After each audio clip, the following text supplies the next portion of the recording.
Hey everyone, RogueGold here, and this morning we just got the official date and patch notes for the TU16 PTS for the Division 2, and they look kind of insane. So, as you can see right here, they just posted a few minutes ago, the Season 10 PTS Phase 1 will be live this Friday, August 19th, exact timings to follow. We're excited to share what's coming and looking forward to hearing your feedback, patch notes, sizes, and forums at this link. And let's go into it. I just got a chance to glance over it, so I'm still going to go through the whole thing with you all, but some of the new gear especially sounds really cool, so let's get into it. Alright, so welcome to Phase 1 of the Season 10 PTS. Let's get into this thing. Please note that the new features mentioned below are still being worked on and therefore are not in their final stages. Final 3D models for some of the new gear and weaponry items are still pending. Placeholder assets are used instead. So that's pretty similar to what we saw during the PTS phases of TU15. Just expect that to be happening as we go into this one. You can preload this starting tomorrow, Thursday, August 18th, and then they are still going to post the exact timings of when this will launch, because I do not have them yet. And then the approximate size, if you already have the game download on PC, will be about 6 gigabytes. So let's get into the patch notes, shall we? This is what everyone wants to hear. Countdown, new difficulties. They went through this in the agent briefing, but they're now going to have normal, hard, challenging, and heroic. The current difficulty we have in the game is roughly the challenging one, so there will be one new difficulty above that and 2 below, and you can see the different breakdowns there for how that's going to be catered towards different group sizes and all that. Should be nice to have some new options for people to play with. We're getting new countermeasures. Now, I'm not going to go through and read every single one of these because they all do the same thing where the initial benefit is against you and the deactivation benefits you. But basically, we're getting ones for EMP stuff with skills, explosive resistance and damage, reload speed, armor protection and healing, skill damage stuff, hazard, headshot, crit. These all seem like they're going to increase the amount of variety, and I'm glad for that. The current selection is not bad at all. Like, I think they all are pretty cool, but they are definitely limited, right? There's not that many of them, and so you'll get the same ones over and over, and so I'm glad we're going to get this many new ones just to spice up the gameplay. Should make Countdown even more fun and have more variety, and that's great. Other changes, they talked about this in the agent briefing, that to prevent players from being kicked out of the group by the group leader before and during extraction, the feature is now disabled, so this will hopefully stop some of that griefing stuff. We'll see how that does. Alright, new gear. I got a chance to glance over this, and I think it's kind of insane, but let's talk about it. The new brand set is called, here we go, Arquebus Brazos, and the one piece gives you 10% skill ace. The two piece gives you a skill tier. Yeah, a skill tier. So that's something. And then the 3 piece gives you 20% ammo capacity. Personally, I think those should be flipped. I think you should have to invest 3 pieces to get a skill tier, but is what it is. That's definitely pretty cool, and I think a lot of people are going to find a lot of good uses for that new one. Here's the gear set. All right, let's talk about this thing. The 2 piece gives you 15% crit chance. The 3 piece, 30% reload speed. The 4 piece gives you access to 2 unique talents based on your player positioning from the shadows and into the light. So the first one, from the shadows, while in cover, gain 10 stacks per second up to 50. Each stack will give 1% crit damage increase and 5% RPM. Buff does not apply while shooting from cover. While out of cover, you lose 4 stacks per second at normal speed and 2 stacks per second if running. So basically what that one does is you charge up these stacks while you're in cover, and then the intended gameplay is that you then rush out of cover and use it, and then you lose it all, and you do the same cycle again to rebuild it. Pretty interesting. Into the light, while out of cover and in combat, gain 10 stacks per second up to 50. Each stack will give 5% armor regen when it's consumed. Stacks consume 10 seconds per second only in cover. So the set is very interesting. Basically what it does is it gives you 2 different bonuses, both while you're in cover and while you're out of cover and running around.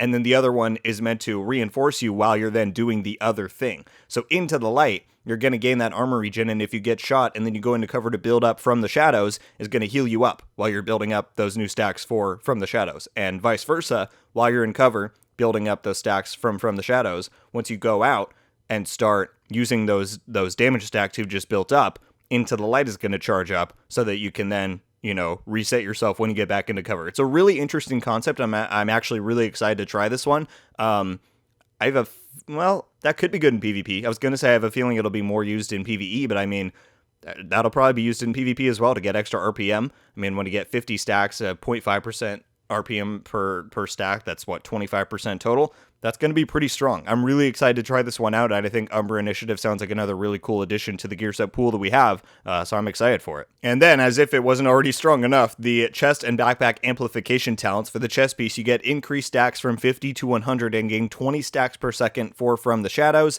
and then the backpack is increased to 100 and gain 20 stacks per second for Into the Light, consumes 20 stacks per second while in cover. So, that means that if you want to use both of those, you're now going to be getting, 50% armor regen when you get maximum stacks, and up to 50% extra RPM and 100% crit damage.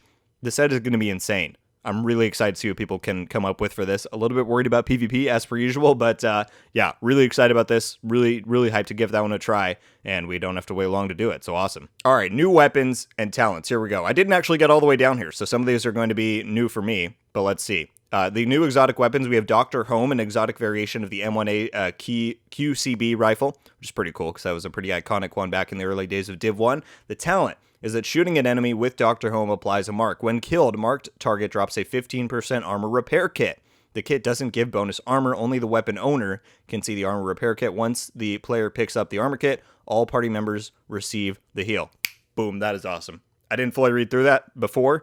That is awesome. I'm going to use that thing in the DZ because I've always said that they should have some sort of guaranteed healing gun or set or something that drops armor kits. And this isn't like quite that, but to be able to heal your whole team if you're all out of med kits, armor kits, sorry, to be able to go up to a few ads and kill them and get all this healing, that's going to be really awesome. I'm really excited for Dr. Home and the type of weapon it is. I love the M1A QCB, so that's going to be really cool. Then we have a new exotic glove. Finally. The only other exotic gloves we have in the game are the BTSU gloves, and that was the first gear exotic we ever got. So they've never added a second exotic glove, and we're now getting one. It's called Bloody Knuckles. Talent over the top. Throwing a grenade or striking an enemy with a melee attack activates the Seeing Red buff. Seeing Red grants 25% weapon damage and 100% melee damage. Seeing Red lasts 20 seconds and has a 60-second cooldown. While in cooldown, striking an enemy with a melee or hitting them with a grenade will complete the cooldown instantly. Wow, so we are actually getting a melee-focused exotic. I mean, it does give you as well weapon damage, which is pretty cool, but for something like a Lady Death and using like the claws out, I could see this being pretty interesting. I don't know how much I will use this personally, but that seems really cool. I mean, the weapon image is nice, so I could totally see myself either grenading or stuff. I don't know. It's going to be fun to play with. I'm glad we're getting another exotic gloves. Those seem pretty cool. And then last up, we have the Busy Little Bee, which is inspired by the Lightning Rod pistol. Talent, Busy Little Bee. Each shot to a different target increases weapon damage if the player keeps shooting at different targets. Each shot increases 10% to a maximum of 200%. Players have 5 seconds to shoot between each target until they lose the stacks and must do it again. When the time is over, or the player shoots the same target, they will gain an extra 5% damage for each stack they were able to get on the next shot. The stacks will remain even if the user switches weapons. Okay, so it's intended, at least from my understanding, to paint a bunch of different targets, and then that gets you higher and higher amounts of weapon damage to use. Is it just for one shot, though? For each stack they're able to get on the next shot. Okay, interesting. Interesting for sure. I mean, pistols are always going to be a bit more niche than other things, but that seems like an interesting one. Interested to try it out. But yeah, I could see that being useful in like raids or stuff like that, but yeah, the Busy Little Bee. We're getting a pistol. Cool. Yeah, really excited about Dr. Home. Bloody Knuckles seem interesting. Busy Little Bee seems a bit niche, but should be cool. There we go. There are Season 10 exotics. Let's keep moving. I would keep talking about them, but we got a lot to go over. The new named weapons. Let's cover the talent first, because I see they have this new talent, so let's go over that. The new one is Sledgehammer. Dealing damage with a grenade applies a mark on a target. Targeted marks will take 30% more damage to armor and have a negative 5% movement speed. Mark disappears after 10 seconds. Then the perfect version is that they take 40% more damage and minus 10% movement speed. Okay. Well, that's going to pair interestingly with like the Fire Nade in PvP, but that does seem like a really cool talent. The fact that you can give them a debuff both to their movement speed and to how much damage they're taking, that's pretty cool. I like the concept of that. We're getting it on 2 new named weapons on the lefty ACS-12 shotgun, which is an interesting one to put on, but I suppose, yeah, you throw a grenade, you're up close, that makes sense, and then the SOCOM M1A. Cool. Well, Sledgehammer seems like a very interesting talent. Excited to play around with that one. I mean, especially in PvE, that's going to be really cool to use. So yeah, neat. Sledgehammer, all those new weapons and exotics, I'm here for it. Do we not get any new high-end ones, though?